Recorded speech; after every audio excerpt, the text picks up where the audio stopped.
સવારનો સમય થયો. રામ લક્ષ્મણ સીતા એક ધાર્મિક ગ્રંથ પર ચર્ચા કરતા હતા. એટલામાં સીતા માને સોનારો હરણ નજર આવ્યો. સીતાજી પ્રભુને કહ્યું, પ્રભુ આ હરણ અમે આપી દો. રામ ભગવાન ના પાડ્યા. આ મોહ માયા છે, એના પાછળ ના દે. पर सीता मैया ना मान्या. क्यों ना मान्या? क्योंकि दुनिया में 3 हट छे. पहलो हट बाल हट, बीजो देखो कैसे जानते हैं. क्यों भाई लोग कितनी बार झुकते हो? अभी तुम्हारे घर वाले नहीं साथ में बोलने को ना झुके तो साजे जन्मा ना रहे. इसके लिए राम भगवान झुके तुम झुके तो कोई नहीं बात. राम भगवान हरणना पाछળ નીકળી ગયા. થોડો સમય बीती ગયો. सीताजी ने चिंता होवा लागी. सीताजी अपना देवर ने કહ્યું, भैया लक्ष्मण जायनी જોઈ લો. लक्ष्मण जी बोला, भाभी को बहुत थोड़ा जंगल से जिनो नाम से दंडकारण्य.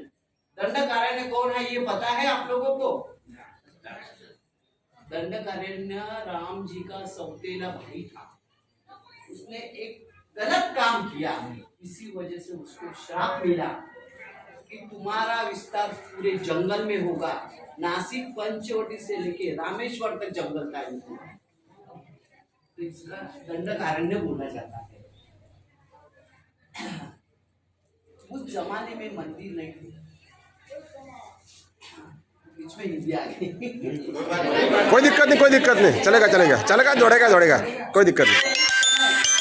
पूरा ये जंगल था जिसका नाम था दंडकारण्य.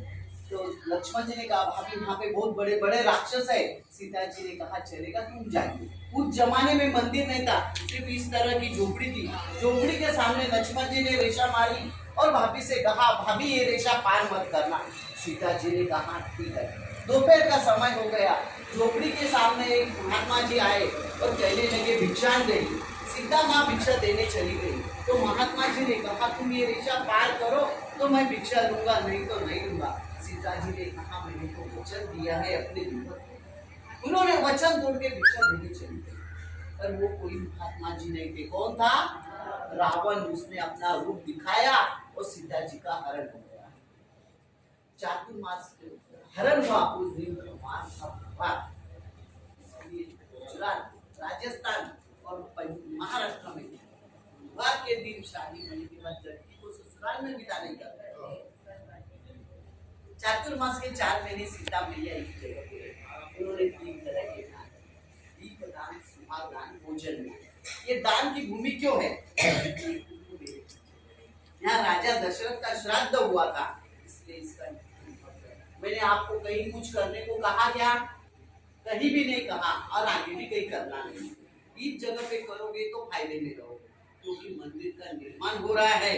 अयोध्या में तो मंदिर बन चुका है, यहाँ पे इस तरह का मंदिर बनने वाला है. ये कुंभ मेले की तारीख है.